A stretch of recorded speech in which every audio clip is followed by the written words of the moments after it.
a little bit of what I say in some ways is for people who've been doing satsang for quite some time, to clear up some problems that can arise for people based on the satsang philosophy. So hopefully it'll just make sense to you regardless, and hopefully it won't be too heady or conceptual sounding. Not, I'm just here to feel. Yeah, well, that's it. So I'm not pretending to be making any infinite grace transmissions or anything. I mean, who knows? Maybe I am.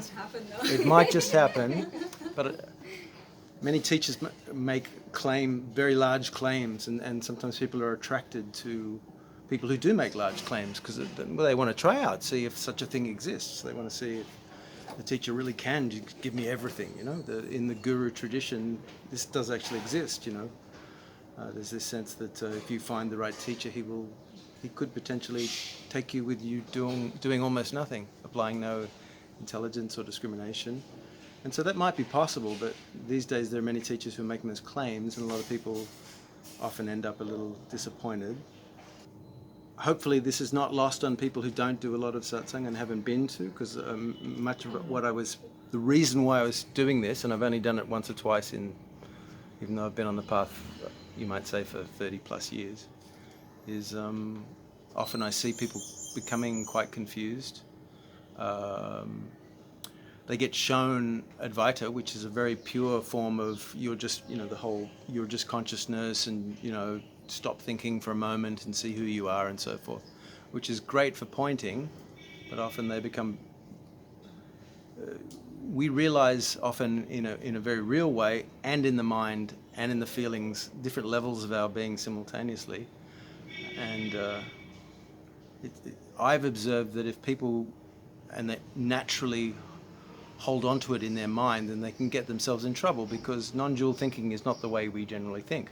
We think we're a person, we think we're doing stuff, we think we're thinking. We can see through it momentarily, and that can have an effect. We can have a kind of a realization, but if we start to use the same powers of the person, the self, to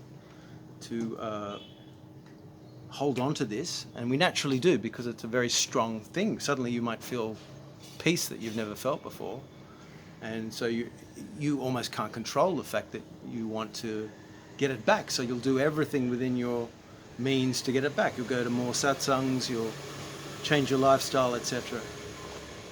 That's all fine, just as long as you don't hold on too much. I mean, Ramana said, once you've experienced the self, you won't have any choice. You'll repeatedly try to get that back.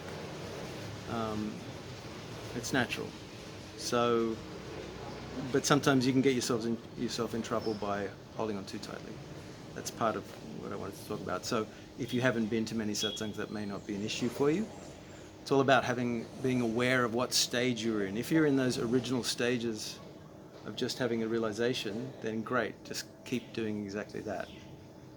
Later on, you might have a stage where you're wanting to hold the realization, you're wanting to be in the experience of being constantly.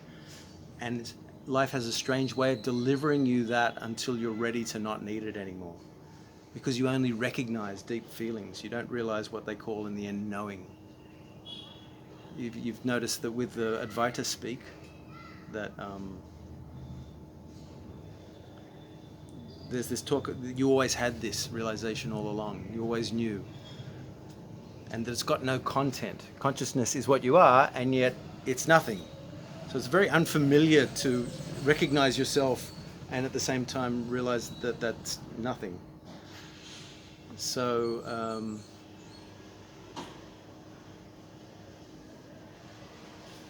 yeah, it can be problematic in various ways. So, but during that period, I speak of this because everybody in town is doing satsangs on those first two stages. My way of thinking. They would probably disagree with me. Everybody disagrees with everybody else in the spiritual path just as much as in everything else in life. But the fact is that, and some would say that's arrogant to say that, but I know that there was a time after about 20 years when all of a sudden these experiences weren't there anymore for me. And it was kind of shocking. It's like, well, what have I done wrong? if you've ever read Rumi poetry, it's like he talks about being thrown out of heaven, and it was the most painful thing because he became friends with God, so, as it were. And then all of a sudden, he didn't. What did I do? Now I'm not getting these beautiful, blissful experiences. I've just become ordinary again. I'm just a human again, and it feels kind of shitty.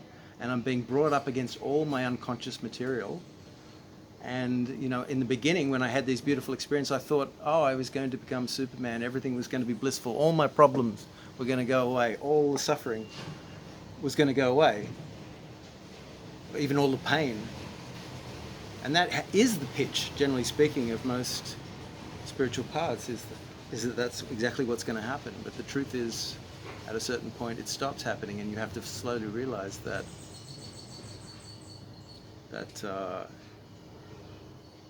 there's something else going on. It's weaning you off that dependency on a feeling. It's like a drug that's given to you for a certain amount of time, and then you have to face reality. The reality that you left when you entered the spiritual path. Something in you couldn't handle that, so you sought this kind of escape or this bliss. And that's completely cool, because when you come back quite different. You come back with a kind of a mastery, a kind of a resilience that you didn't have before going through this long process. So for me, what I'm talking about in some ways is recognizing those stages. Of course, you can't recognize, you can't believe me that they're going to happen. All you can do is go, oh, I heard that. Like one day it happens, you go, I heard that before. Now it will help you if that ever comes to pass, because it's very difficult.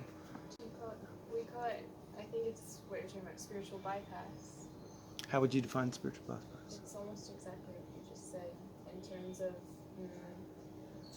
whether it's conscious or not, using spirituality to kind of circumvent problems that are too much for you to deal with at the time.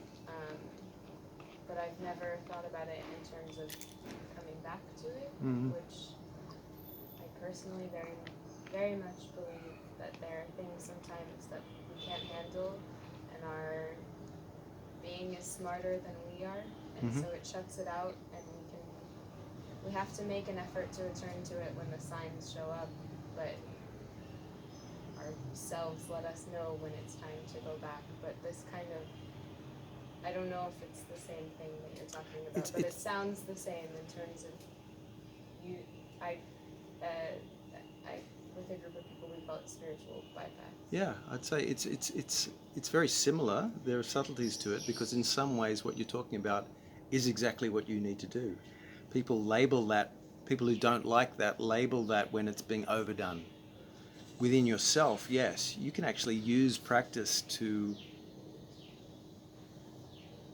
get a better perspective on what's going on, or get a truer, larger perspective, or a bigger feeling that encompasses. Like, let's say you're having stress or difficulty, and then you start to see, you zoom out to the big picture of eternity or all of this or whatnot. There are so many techniques to do this. Then that's completely legitimate. A certain amount of what other people are laboring bypass, I think, is legitimate as a learning tool. But then, yes, when it gets funky, when it goes to the point of like, I'm not going to face up to it, I'm going to explain it away in spiritual terms, or I'm going to rationalize it in some way it's not even real. It tends to be when it's more talk than reality. And so the learning within the spiritual thing is to make it a reality, and then not even really need to talk about it so much, you know what I mean, or use it as a justification. So yeah, I think it's similar, but I wouldn't label.